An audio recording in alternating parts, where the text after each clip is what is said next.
Have you ever held a dream in your hands? Actually, held it a physical piece of paper that represented everything you'd ever hoped for, everything you'd worked toward, everything that could change your life forever? Now imagine choosing to let that dream go, not because it was taken from you, not because circumstances forced your hand, but because you loved someone more than you loved your own future. Close your eyes for a moment and think back. Think back to when you were young, when the world felt endless, when dreams seemed possible, and when promises to yourself felt sacred. Now picture this, a young man standing at a crossroads. In his pocket, a ticket, a golden ticket that could carry him across an ocean to America, to opportunity, to the life he'd imagined since he was a boy. But in his heart, a weight he can't ignore. His family, his younger brother, the quiet desperation of those he loves. What would you choose? Your dream or theirs? This is the story of Samuel, a man whose greatest journey wasn't the one he took, but the one he made possible for someone else. It's a story about sacrifice and love, about the choices that define us, and the quiet heroism that most people never see. This is the unused ticket. You'll understand that sometimes the greatest adventures aren't measured in miles, traveled, but in lives transformed. So let's journey back in time to a small village and to a choice that would echo across generations. Chapter 1: The Golden Ticket. Our story begins in 1923, in a small village in Eastern Europe, one of those places where life moved slowly, where everyone knew everyone, where the church bells marked time and seasons dictated survival. Samuel Novak was 22 years old, the eldest son of a family that had worked the same plot of land for generations. He was strong from farm work, intelligent despite limited schooling, and possessed a quality that would both bless and burden him: an extraordinary capacity for hope. Since he was 14 years old, Samuel had nurtured one dream: America. America. Even the word sounded like possibility, like streets paved with opportunity, like a place where a man could build something from nothing and be judged by his work, not his family name or the size of his father's farm. Samuel had saved for 8 years. Every spare coin from selling vegetables at market, every tip from helping neighbors with repairs, every penny he could tuck away without depriving his family of necessities. It wasn't easy. Some weeks he'd add only a few coins to the tin. He kept hidden beneath a loose floorboard in the small room he shared with his younger brother, David. But Samuel was patient, determined. He'd lie awake at night calculating, planning, imagining. He studied English from a tattered book the village teacher had given him. He learned about American geography, American customs, American opportunities. He memorized the names of cities: New York, Chicago, Philadelphia, Boston. He had it all planned. He'd arrive in New York, work at the docks. His strong back would be enough. He'd save money, learn a trade, perhaps carpentry or metalwork. Eventually, he'd bring the rest of his family over. His parents, his brother David, maybe even his cousins. He'd be the bridge between the old world and the new. Then one Tuesday morning in March, everything changed. Samuel was working in the field when he saw the postmaster's cart coming up the road. His heart began to pound. He'd submitted his application for passage 6 months earlier. Since then, nothing. Just waiting and hoping. The postmaster handed his father an envelope. Samuel dropped his spade and actually ran like a boy, his boots kicking up mud. He tore open the envelope with trembling hands. A letter, and beneath it, something more substantial. Dear Mr.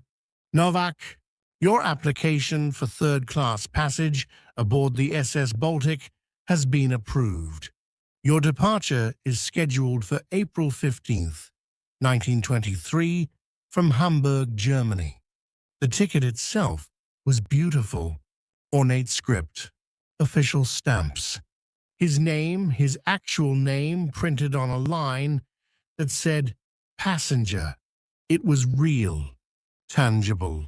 His dream had transformed from vapor to paper, from impossible to inevitable. What is it? His father asked. My ticket, Samuel whispered. I'm going to America. 6 weeks, 42 days until his life truly began. That evening, the family gathered for dinner. Samuel laid the ticket on the table. In the lamplight, the official stamps seemed to glow with importance. His mother's hand flew to her mouth. His father nodded slowly. His grandfather leaned forward, squinting at the paper he couldn't quite read. But it was David's reaction that Samuel would remember forever. His 16-year-old brother picked up the ticket with reverent hands, turning it over, examining every detail. When he looked up, his eyes shone with something complex admiration, envy, excitement, and beneath it all, a flicker of sadness. You're really going, David said. It wasn't a question. I'm really going. That night, Samuel tucked the ticket into his Bible, the safest place he could think of. He lay in bed, listening to David's breathing in the darkness, and felt something he hadn't expected alongside his joy, a growing unease. He had no idea that everything was about to change, that the ticket in his Bible would never be used for its intended purpose, that his dream of America would dissolve like morning mist. But that revelation was still to come. Chapter 2. A Family's Quiet Struggles. In the weeks following the ticket's arrival, Samuel began to truly see his family, perhaps for the first time in his life. It's strange how we can live alongside people every day, yet remain blind to their struggles. We're so absorbed in our own dreams that we miss the quiet desperation happening right beside us. But now, with his departure looming, Samuel found himself paying attention. Really paying attention, he noticed his mother's hands. How had he not noticed them before? They were rough and cracked, aged beyond her 43 years. Anna Novak rose before dawn and worked until well past dark, hauling water, tending the garden, preparing meals, washing clothes, mending everything that could be mended one more time. The work was slowly consuming her. His father, too, showed the wear of a hard life. Joseph Novak was only 46, but he moved like a man of 60. The farm was small, the soil poor, and every year seemed harder than the last. Samuel watched him labor in the fields, saw the way he'd stop sometimes and press his hand to his lower back, the way hope seemed to leak out of him a little more with each passing season. But it was David who captured Samuel's attention most completely. His younger brother was brilliant. There was no other word for it. Despite having only 6 years of formal schooling, David had a mind that hungered for knowledge the way most people hungered for food.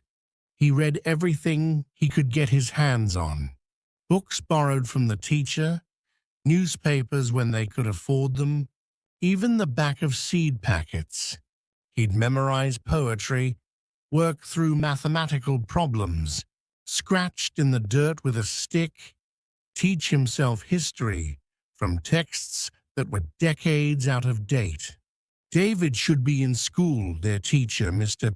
Kowalski, had told Samuel's parents more than once. Real school, in the city. He has a gift. It would be a tragedy to waste it. But real school costs money. Money for tuition, books, housing, food. Money the Novaks didn't have. Money that might as well have been gold bars, for all the accessibility it offered. So David worked. He helped on the farm. He took odd jobs in the village, and in every spare moment, he read. He studied. He refused to let his mind atrophy, even as opportunity remained forever out of reach. One evening, Samuel came inside to find David sitting at the kitchen table, bent over a borrowed mathematics textbook by the light of a single candle. The book was advanced university level. David's brow was furrowed in concentration, his lips moving silently as he worked through problems. "What are you working on?" Samuel asked. David looked up, slightly startled. "Calculus. Mr. Kowalski said if I could master this chapter, he'd lend me the next book. Do you understand it?" David's face broke into a rare smile. "Most of it.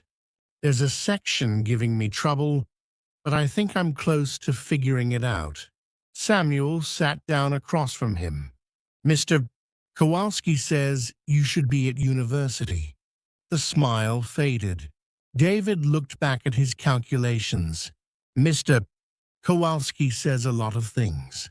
He says you're the brightest student he's taught in 20 years, that you have a real gift. A gift without opportunity is just a burden," David said quietly. "It's better not to think about it." "But you do think about it." David set down his pencil. When he looked up, his eyes held a sadness that seemed too heavy for a 16-year-old to carry. "Every day, I think about what I could learn, who I could become, what I could do with proper education. And then I think about Father's back and Mother's hands and the fact that we barely have enough to eat some weeks. And I realize my dreams don't matter. They're selfish. The family needs workers, not dreamers." "That's not true." "Yes, it is," David interrupted gently. "And it's okay. This is life for people like us. We don't get to choose. We survive, and that's enough." But the resignation in his voice broke Samuel's heart. Later that night, lying in their shared room, Samuel couldn't sleep. He thought about the ticket in his Bible, about the ship that would sail in 5 weeks, about the life waiting for him in America. And he thought about David, about a mind being wasted, about potential dying from lack of opportunity, about his brother accepting defeat at 16, because he'd been born into the wrong family, in the wrong place, at the wrong time. Something shifted in Samuel's chest, a discomfort, a growing awareness that his joy was built on his family's continued struggle. He pushed the thought away. He'd worked for this, saved for this, earned this opportunity through 8 years of sacrifice. But the thought wouldn't stay pushed away. It kept creeping back, especially when he watched David bent over his borrowed books. or saw his mother's hands, or noticed his father's exhaustion. 3 weeks until departure. Then 2 weeks. The days ticked by, and the discomfort in Samuel's chest grew heavier. Something was going to have to give. Samuel just didn't know what yet. Chapter 3. The Night of the Choice. The night before Samuel's departure arrived with cruel swiftness. His bag was packed, a single worn satchel containing everything. He owned 2 changes of clothes, his Bible with the ticket tucked inside, his English grammar book, a photograph of his family. The house felt different that evening, heavier. Everyone moved carefully, as if sudden gestures might shatter the fragile control they were maintaining over their emotions. His mother had prepared a special meal. She'd used their small store of butter and had somehow procured a tiny piece of meat for the stew. It was her way of saying goodbye through the language. She knew best nourishment. They ate slowly, conversations sparse.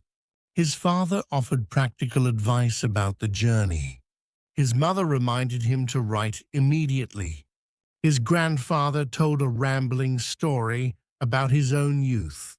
David said very little. He pushed food around his plate and kept his eyes down. After dinner, his parents retired early. The emotion had exhausted them. His grandfather fell asleep by the fire, and Samuel found himself alone in the kitchen with David. His brother had pulled out his books again, those eternal, borrowed books. But tonight, David wasn't really reading. He was just staring at the pages, his fingers tracing the same line over and over. "David," Samuel said gently. His brother looked up. In the lamplight, Samuel could see the tears. David had been fighting all evening. "I'm sorry," David said, wiping his eyes roughly. "I don't want to make this harder. I'm happy for you, truly. You deserve this. He trailed off. "Just what?" David closed the book. "I'll miss you. And I'm trying not to be jealous, but I am. You're going to see everything, do everything, become something. And I'll still be here, borrowing books. I can barely understand, pretending that's enough." Samuel moved to sit beside his brother. "You could still go to school. Maybe in a few years. Things won't get better," David said flatly. "Father's getting older. Mother's wearing out. The farm needs more work, not less. This is my life, Samuel. I've accepted it. I just wish." He paused. "I wish I had your chance, just once, to see what I could become if circumstances were different." The words hung between them, raw and honest. Samuel felt something crack in his chest. This wasn't abstract anymore.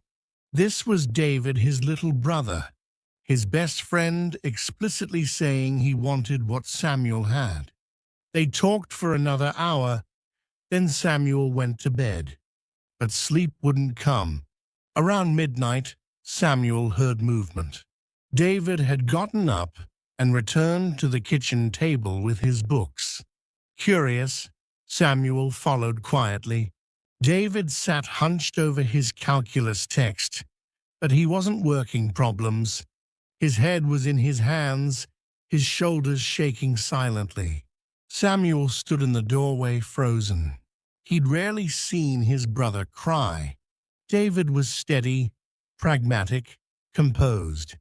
But now, in the privacy of what he thought was solitude, David's carefully maintained control had crumbled. And Samuel understood his brother was mourning the education he'd never have, the life he'd never live, the person he'd never become. Samuel stepped back before David could notice him. returning to bed with his heart pounding. The ticket seemed to burn through his Bible, through the thin mattress, right into his conscience. For hours, Samuel wrestled with the decision. His mind spun through arguments and counter-arguments, justifications and condemnations. He thought about everything he'd sacrificed. 8 years of saving, the dreams he'd nurtured since boyhood, the life waiting for him in America. He thought about his parents. His departure would leave a hole, one less worker to share the burden. He thought about David, about wasted potential, about a mind that could contribute something significant if given the chance, about books that would never be fully understood, questions that would never be answered, potential that would slowly wither and die. And he thought about something deeper. Who was he meant to be? What was he meant to become? Samuel rose quietly and lit a candle. He retrieved his Bible and opened it to where the ticket lay, pressed between the pages. He looked at it for a long time. His name, the date, the ship, the future it represented. And then, with hands that trembled, but a heart that had found strange peace, Samuel made his decision. It wasn't the decision he wanted to make. It was the decision he had to make. The decision that would define him for the rest of his life. He would sell the ticket, use the money for David's education, give his brother the chance Samuel was giving up for himself. The stone that had pressed on his conscience for weeks suddenly lifted. In its place came a different weight, the weight of sacrifice. But this weight felt right, clean, true. Samuel closed the Bible gently. When he extinguished the candle and returned to bed, he no longer saw ships and skylines. He saw David walking through university gates. He saw his brother in a classroom teaching. He saw potential fulfilled. It would be enough. It would have to be enough. As dawn approached, Samuel finally slept, not the sleep of someone on the eve of adventure, but the sleep of someone who'd made peace with a hard truth. Sometimes the greatest journeys are the ones we give away. Chapter 4. A Dream Handed Over. Morning came too quickly. Samuel woke to his mother preparing breakfast with extra care. The smell of fresh bread filled the house. His father was outside, checking the cart for the journey to town. Over breakfast, Samuel's mother cried quietly. His father gave him one last piece of advice. Work hard. Be honest. Remember where you come from. I will, Samuel promised, and he meant it, though not in the way his father thought. After breakfast, Samuel asked to speak with David alone. They walked out to the fields, to a spot where they'd played as children. I wanted to give you this before I left, Samuel said, pulling an envelope from his coat. Don't open it until I'm gone. Promise me you'll read it and do what it says. David took the envelope, confused. What is it? Just promise me, David. His brother nodded slowly. I promise. They embraced longer than usual. Samuel fought to maintain his composure. The goodbyes were agony. His mother held him tightly. His father pulled him into an unexpected hug. His grandfather blessed him in the old language, and David stood apart, holding that envelope, his face carefully neutral. Samuel climbed onto the cart beside his father. As they pulled away, he turned to wave. David just stood there, motionless, watching him leave. It was the hardest thing Samuel had ever done, not calling out the truth, They reached town by mid-morning. His father helped him down, pressed some coins into his hand and said, "Make us proud." "I will try," Samuel replied. One more embrace, and then his father was gone. Samuel walked to the back of the general store, where a merchant specialized in travel documents. "I need to sell something," Samuel told him. "A ticket. Steamship passage to America." The transaction was quick. The money substantial enough for 2 years of David's education. With careful management, Samuel made arrangements enrollment at the city academy, boarding with a relative, everything David would need. Then he wrote a letter explaining everything. "Dear David, by now you've found the ticket and the enrollment papers. I'm not going to America. You are not physically, but spiritually. I sold the ticket and used the money for your education. Please don't argue with something already done. Your placement is secure. You leave in 2 weeks. I need you to understand why. Watching you cry over those books, I realized my dream was to escape and build a life. Your dream is to learn, to grow, to become someone who can make a difference. My dream was selfish. Yours serves something larger. You're going to feel guilty. Don't. This is my choice, freely made. It's the first truly important choice I've ever made. What I want is to matter, to know my life counted for something beyond myself. Watching you succeed, knowing I helped make that possible that will matter more than any American adventure. Go, learn, become everything you're capable of becoming. Honor my sacrifice by making the most of it. I love you, David. Make me proud. Your brother, Samuel." Back at the house, David finally opened the envelope. His hands shook. He found the letter, the enrollment papers, the ticket, but with his name on it now, not Samuel's. His brother had actually done it, had given up everything. For him, David ran faster than he'd ever run across fields toward town, desperate to catch Samuel, to refuse this impossible gift. But when he reached the town square, gasping and wild-eyed, Mr. Brenner stepped out. "You looking for your brother? He left hours ago. Caught a ride south. Said to tell you he couldn't say goodbye again. Said once was hard enough." David sank onto the stone steps, the letter and papers clutched in his shaking hands. Samuel was gone.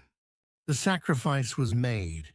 David sat there for a long time, crying deeply for what Samuel had given up, for the unfairness of it all, for the weight he now carried. But beneath the grief, something else stirred. Responsibility, gratitude, determination. Samuel had believed in him enough to sacrifice everything. The only way to honor that was to succeed. Not just attend school, but excel. To become everything Samuel saw in him, and more. David stood eventually, wiped his eyes, and looked at the papers in his hand. "I won't waste it," he whispered. "I swear I won't waste it." 2 weeks later, David left for the city. Samuel drove him to town, helped him with supplies, made sure he had everything needed. Before David boarded the coach, the brothers stood facing each other. "I don't know how to thank you," David said. "Succeed," Samuel replied simply. "That's all the thanks I need." They embraced one final time, and then David was gone.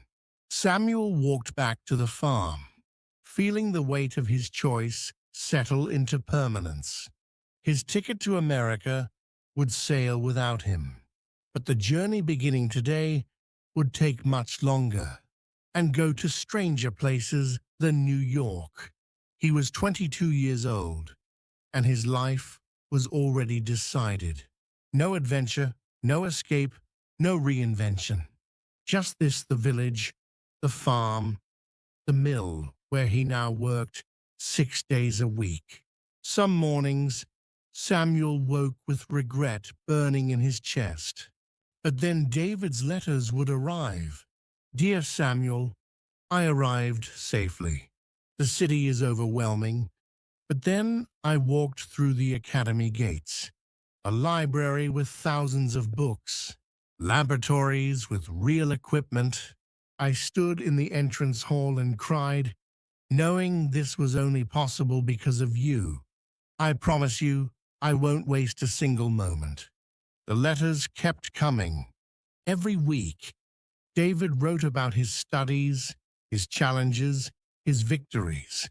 His words vibrated with excitement, and Samuel read each one multiple times, living through his brother's experiences, finding unexpected joy in David's success. Chapter 5. The years roll by and brother's journey. Life settled into new patterns. Samuel worked at the mill for 50 years. 12-hour days, 6 days a week, labor that aged him quickly. His hands grew calloused, his back ached constantly, but the work was steady. At 24, he married Helena, practical, kind, and unimpressed by romantic nonsense. She knew his story and loved him for it. That was either very noble or very foolish, she said when they met. Probably both. She smiled. I like foolish. Foolish men make loyal husbands. They had 4 children. Samuel taught them to read, to work hard, to value education. He told them stories about their Uncle David, who was becoming quite extraordinary, because David was thriving. After completing academy at the top of his class, he earned a university scholarship, then a graduate degree, then a teaching position. By 40, he was one of the country's most respected mathematicians, a renowned professor whose research papers were published internationally. David never forgot the price of his success. Every achievement was colored by awareness of Samuel's sacrifice. He sent money home regularly. He paid for his nephew's education, his niece's schooling. He used his newfound prominence to create the Samuel Novak Scholarship Fund, helping students like he'd been brilliant, but poor, full of potential, but lacking opportunity. Everything I am is because of Samuel, David would tell anyone who asked. I'm just stewarding what he made possible. Samuel visited David's university once, saw the stone buildings, the lecture halls, David's office with its walls of books. Standing in the empty lecture hall, David asked the question he'd asked 100 times. Do you regret it? Giving up your ticket? Samuel looked around at the life his sacrifice had built. How can I regret something that created this? You're changing lives here. That matters more than my American adventure ever could have. But Samuel didn't mention the moments of regret that still came. The times he'd see ships on the horizon and wonder. The nights he'd calculate what might have been. Those what-ifs never disappeared. They just became quieter, woven into who he was.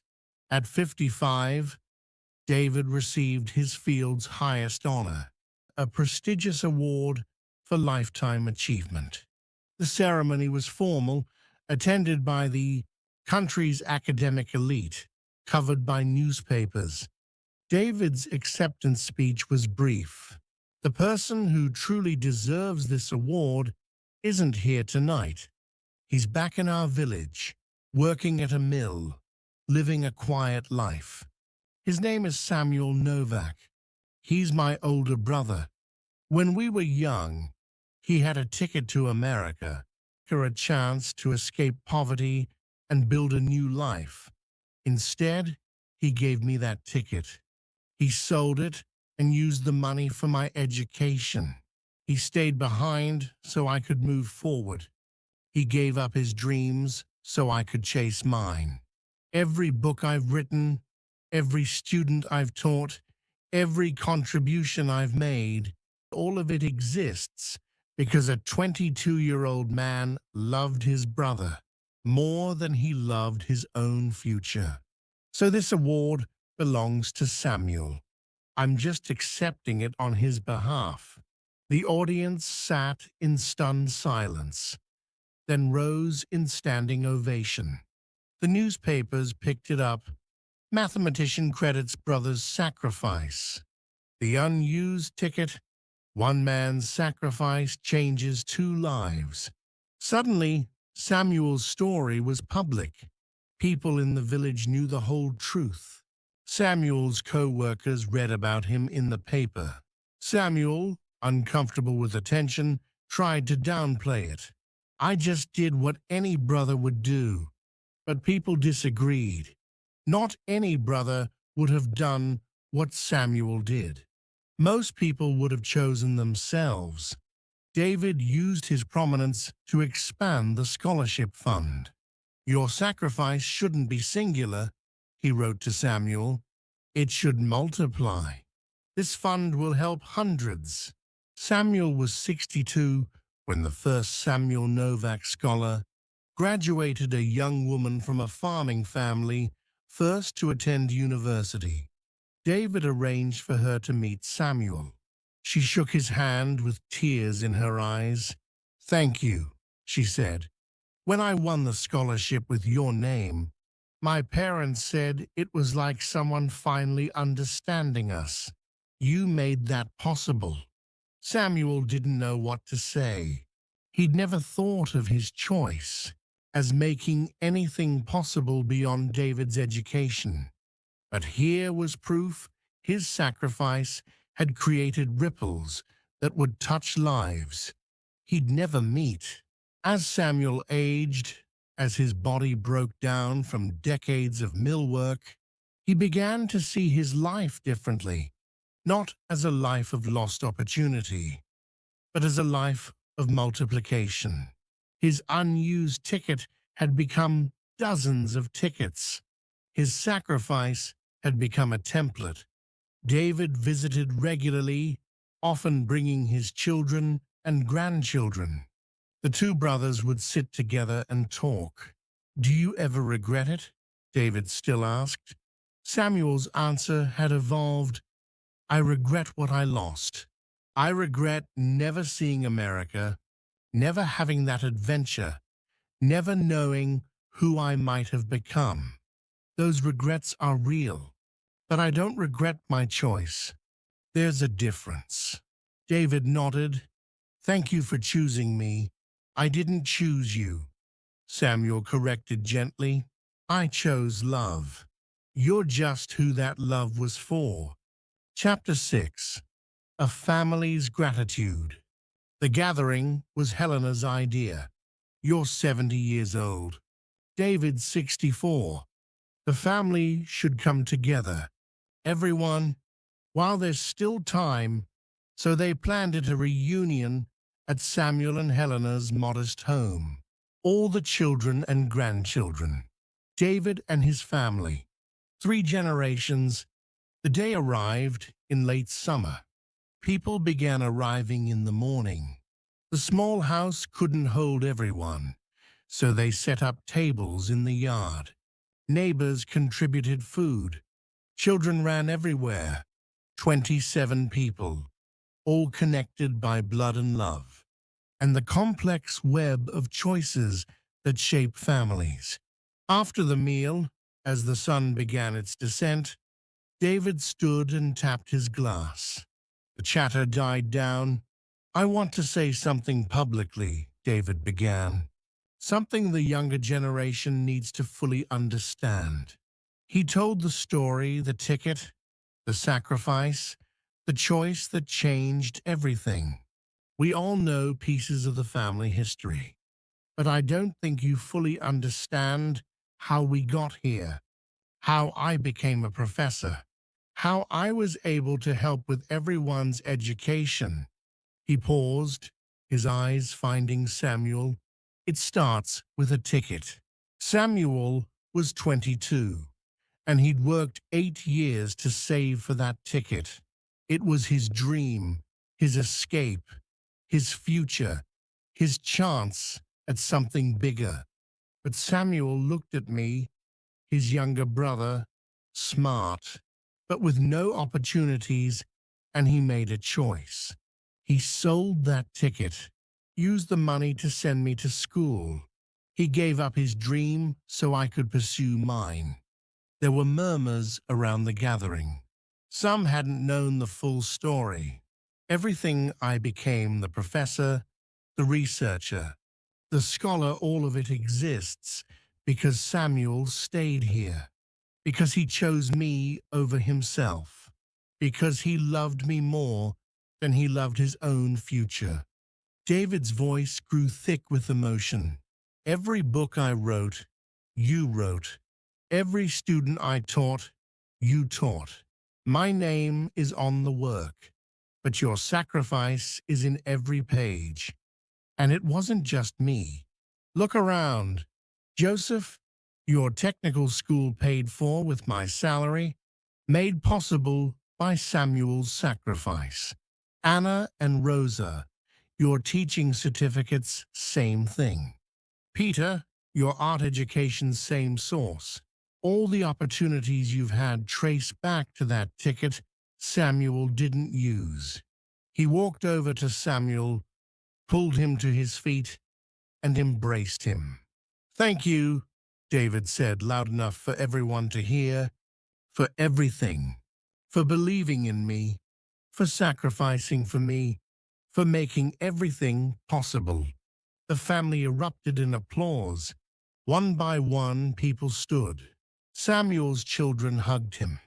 His grandchildren came to shake his hand, to thank him, to acknowledge what he'd done.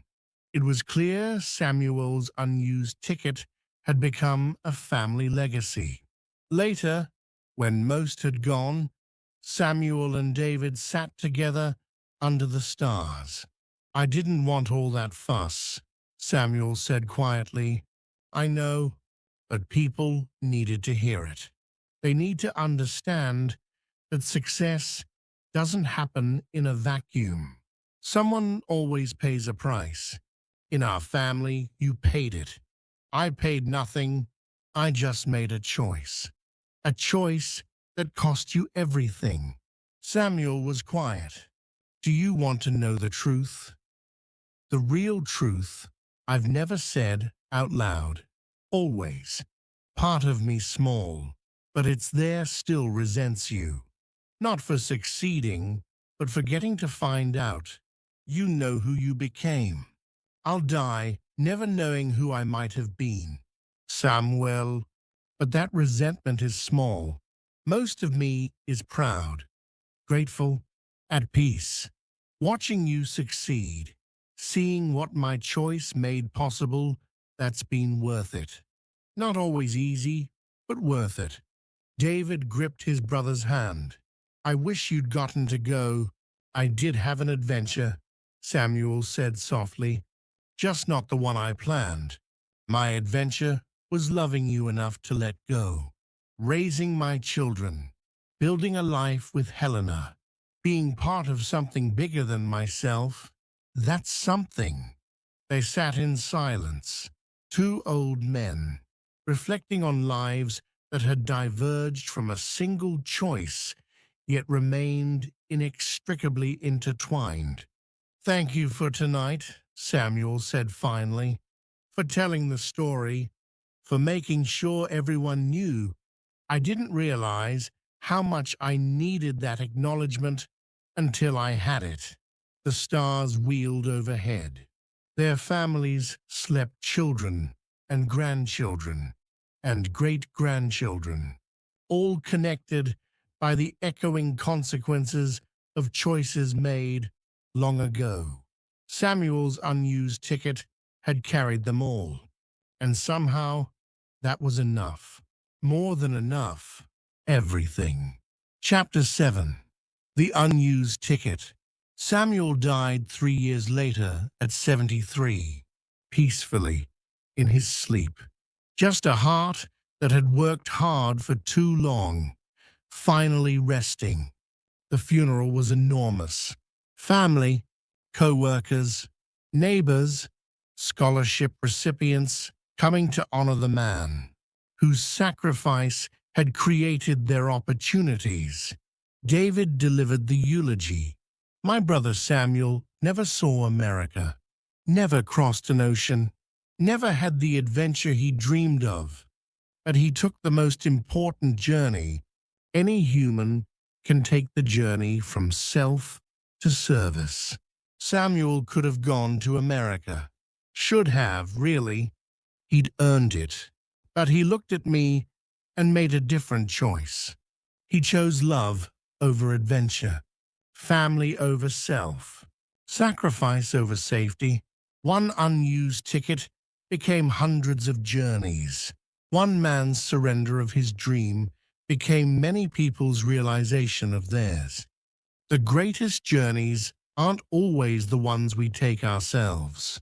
Sometimes they're the ones we make possible for others. After the funeral, Helena gave David a letter Samuel had written years earlier. Dear David, if you're reading this, I'm gone.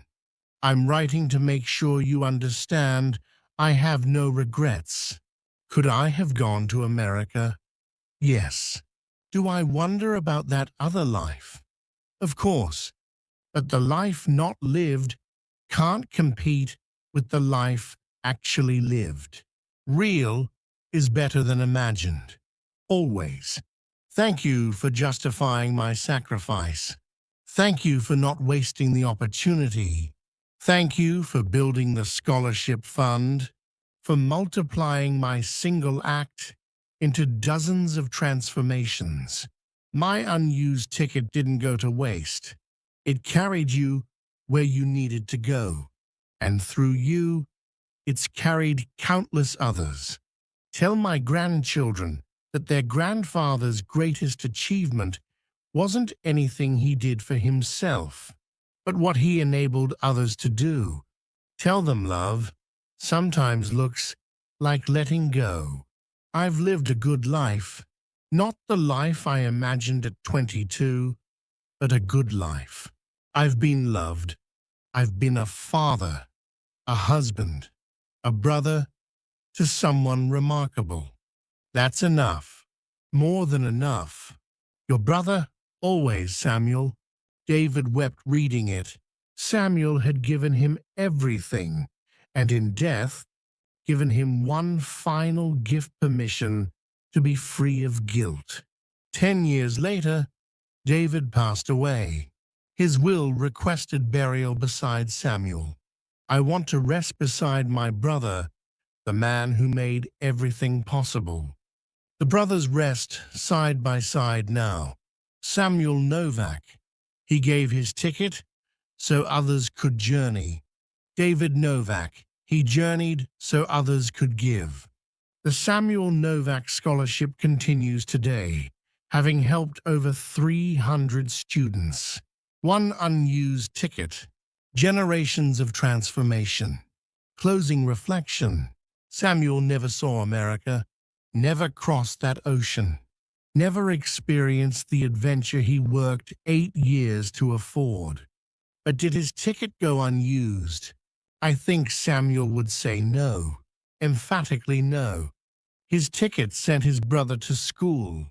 It created a professorship that educated thousands of students across 5 decades.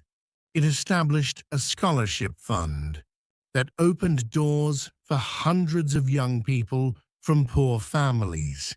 It changed his family's trajectory across multiple generations. children who went to school instead of staying on farms, grandchildren who became teachers and engineers and artists. One ticket, infinite journeys. How many of us have unused tickets tucked away in our memories? Dreams we set aside so our children could pursue theirs. Careers we didn't chase because aging parents needed care. Opportunities we passed up because a spouse needed support through difficult times. Adventures we postponed until someday, a someday that never quite arrived because life kept demanding we put others first. We carry these unused tickets quietly, sometimes with regret, sometimes with resentment, sometimes with a sadness we can't quite name, a grief for the life we didn't live, the person we didn't become, the adventures we never took. But Samuel's story invites us to see these unused tickets differently. What if they weren't wasted? What if they were invested instead? Planted like seeds that would grow into forests we'd never walk through, but forests nonetheless real, sheltering, life-giving, providing shade and fruit for generations we'd never meet. What if the journeys we didn't take were actually the most important journeys of all? Not journeys of miles, but journeys of the heart. The journey from what about me to what about us? From personal dreams to shared legacies. From taking to giving. Samuel worked in a mill for 50 years. By the world's standards, he achieved very little. No impressive title, no accumulated wealth, no fame or recognition until the very end. Just a quiet life in a small village, notable mainly for what he didn't do, the adventure he didn't take, the ship he didn't board, the life he didn't live. But look at what his didn't do accomplished. A brother who became a renowned mathematician, whose textbooks are still used today. Thousands of students who learned from David and went on to teach others. A scholarship fund that continues 6 decades after Samuel's death. A family whose opportunities multiplied like ripples in water each generation, reaching farther, climbing higher, achieving more. That mill worker changed more lives than most people who actively try to change the world. He just did it quietly, indirectly, through the ticket he didn't use. His sacrifice became a multiplication table. One gift of education became dozens, then hundreds, then thousands of opportunities. I wonder sometimes about the people in our lives like Samuel, the ones who stayed so we could go, who gave up so we could have, who sacrificed quietly while we succeeded loudly. Do we see them? Do we honor them? Do we understand the weight of what they carried so we could fly? Because for everyone who succeeds, there's usually a Samuel somewhere in the background. A parent who worked 2 or 3 jobs to pay for college, coming home, exhausted every night, dreams abandoned so yours could breathe. A spouse who put their career on hold to support yours, who said, "Your turn first," and somehow their turn never came. A sibling who took on family responsibilities, caring for aging parents, managing the family business so you could pursue your education or career. A friend who believed in you when you didn't believe in yourself, who encouraged and supported and cheered from the sidelines. These are the people with unused tickets. They didn't get to take the journeys they imagined. Their dreams got set aside, postponed, eventually forgotten. but they made our journeys possible.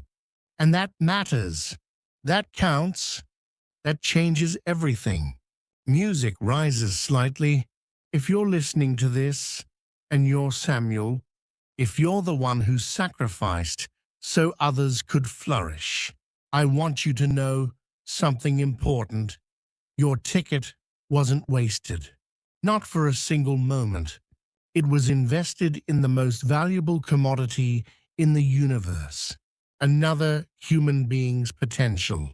And unlike money that can be spent only once, that kind of investment multiplies, it grows, it spreads, it creates returns you'll never see, but that are real nonetheless. You may not have crossed oceans, or built empires, or achieved the fame you once imagined. Your name might not be in history books. Your accomplishments might seem ordinary when measured by the world's standards. But you loved big enough to let go. You sacrificed willingly, without bitterness, without keeping score. You chose someone else's flourishing over your own comfort. And that kind of love, that's the kind that changes the world. Quietly, steadily, one life at a time. Your unused ticket is still carrying passengers, still creating journeys, still opening doors. The ripples of your choice are still spreading outward, touching lives you'll never meet, creating opportunities in places you'll never see. Thank you. Thank you for being strong enough to sacrifice. Thank you for loving deeply enough to let go. Thank you for being the Samuel that someone desperately needed. And if you're David, if you're the one who succeeded because someone else sacrificed, please remember them, honor them. Tell their story. Don't let their sacrifice fade into the background of your success. Don't carry guilt. Samuel wouldn't want that. But carry gratitude, deep, abiding, active gratitude. And most importantly, pass it forward. Create opportunities for others, the way opportunities were created for you. Help someone else's unused ticket find its purpose. Because that's how Samuel's sacrifice keeps multiplying. Not through guilt or obligation, but through inspired generosity. When those who were helped become those who help. When recipients become givers. When the blessed become the blessing.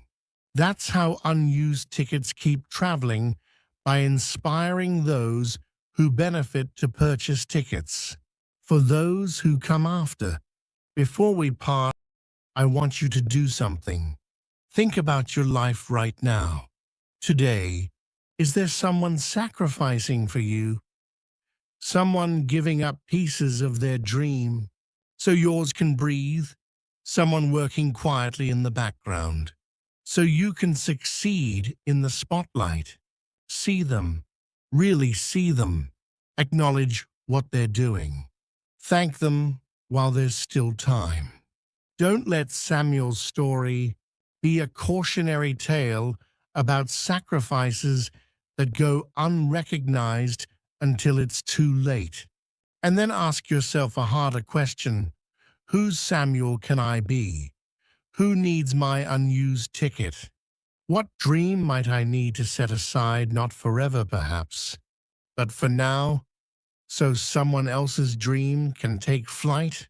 What sacrifice is being asked of you, quietly, by circumstances or love, or the simple fact that someone you care about desperately needs what you have? You don't have to give up everything. Samuel's choice was extreme, but maybe there's a smaller sacrifice you could make, a lesser dream you could set aside, a portion of your ticket you could share. Because here's the truth Samuel discovered, the truth that brought him peace in his final days. Some journeys are meant to be taken alone, in pursuit of personal dreams and individual glory. But other journeys, the most important ones, the ones that echo across generations, those are meant to be given away. Your unused ticket might be the most important ticket you ever hold. May you have the courage to sacrifice when love requires it. May you have the wisdom to see that some dreams multiply, only when released, not when grasped. May you be blessed with at least one person who loves you enough to give up their ticket for you. And may you have the grace to love someone else enough to give up yours. Because in the end, when all the ships have sailed and all the tickets have been collected, the only thing that truly matters is this: did we love well? Did we give generously? Did we use our opportunities to create opportunities for others? Samuel never saw America, but America and 1,000 other destinations felt the impact of his love. His ticket wasn't unused. It was used perfectly, used completely, used in the service of something greater than himself. Thank you for listening to The Unused Ticket. May your own sacrifices be seen, honored, and remembered. May your unused tickets carry many passengers on journeys more important than you'll ever fully know. And may you discover what Samuel discovered, that sometimes the greatest adventures happen not when we go, but when we help others fly. Go in peace, love sacrificially, give generously, and remember the ticket you don't use might change more lives than the one you do. In memory of all who sacrifice quietly, the unused ticket was used completely, just not for the journey expected. It carried a brother to education, a family to transformation, and countless others to opportunities they couldn't have reached alone. This story is dedicated to the parents who worked multiple jobs so their children could attend college, the siblings who stayed home to care for family so others could pursue their dreams, the spouses who put their careers on hold to support their partner's ambitions, the friends who believed in us and encouraged us when we couldn't see our own potential, the teachers who spent their own money on supplies and their own time mentoring students, the grandparents who raised grandchildren so their own children could work or heal, and everyone who has ever held a ticket to their own dream and given it away so someone else could soar.